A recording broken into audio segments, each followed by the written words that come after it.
അവരുടെ മുന്നിൽ വെച്ച് സിജോനെ നന്നായിട്ടൊന്ന് നാറ്റിച്ച് വിട്ടിട്ടുണ്ട് നമ്മുടെ ജിൻഡോ.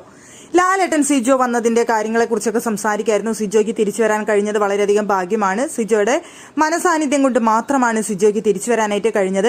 എന്താണ് സിജോ വന്നതിന്റെ അഭിപ്രായമെന്ന് ഓരോരുത്തരുടെ അടുത്തായിട്ട് ലാലേട്ടൻ ചോദിക്കായിരുന്നു. എല്ലാവരും സിജോനെ ഭയങ്കരമായിട്ട് പുകഴ്ത്തിക്കൊണ്ടാണ് സംസാരിച്ചത്. സിജോ ഭയങ്കര കാട്ടുതീയാണെന്നൊക്കെയാണ് പറഞ്ഞിട്ട് വന്നിട്ടുള്ളത്. ഇപ്പൊ 2-3 ദിവസമായിട്ട് സിജോ ഭയങ്കര കാമാണ്, ഞങ്ങളെ കുറിച്ചൊക്കെ പഠിക്കുകയാണെന്ന് തോന്നുന്നു. എന്തായാലും ഇവിടെ നിന്ന് അങ്ങോട്ട് സിജോ കാട്ടുതീയായി മാറുമെന്ന് തന്നെയാണ് ഞങ്ങൾ പ്രതീക്ഷിക്കുന്നത്. സിജോ ഒരു ഗംഭീര പ്രസംഗമൊക്കെ വന്ന സമയത്ത് നടത്തിയിരുന്നു.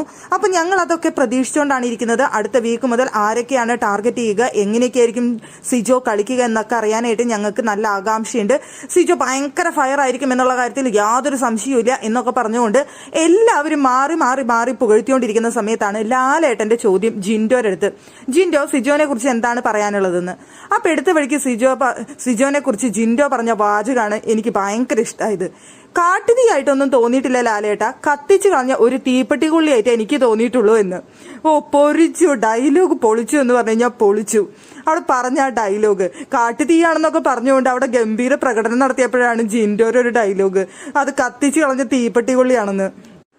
സിജോ എന്നെ മാത്രം ടാർഗറ്റ് ചെയ്തിട്ടാണോ വന്നതെന്ന് ലാലേട്ട എനിക്ക് സംശയമുണ്ട്. പിന്നെ കാട്ടുതീയായിട്ടൊന്നും എനിക്ക് തോന്നിയിട്ടില്ല ലാലേട്ട എന്നും പറഞ്ഞുകൊണ്ടാണ് അവിടെ ഡയലോഗ് ജിൻഡോ പറഞ്ഞത്. എന്തായാലും സിജോന്റെ മുഖം അപ്പൊ തന്നെ മാറി. മുഖം മാറിയിട്ട് കാര്യമൊന്നുമില്ല, കൃത്യമായിട്ടുള്ള ഡയലോഗ് തന്നെയാണ് ജിൻഡോ പറഞ്ഞതെന്നാണ് പ്രേക്ഷകർക്കും തോന്നിയത്.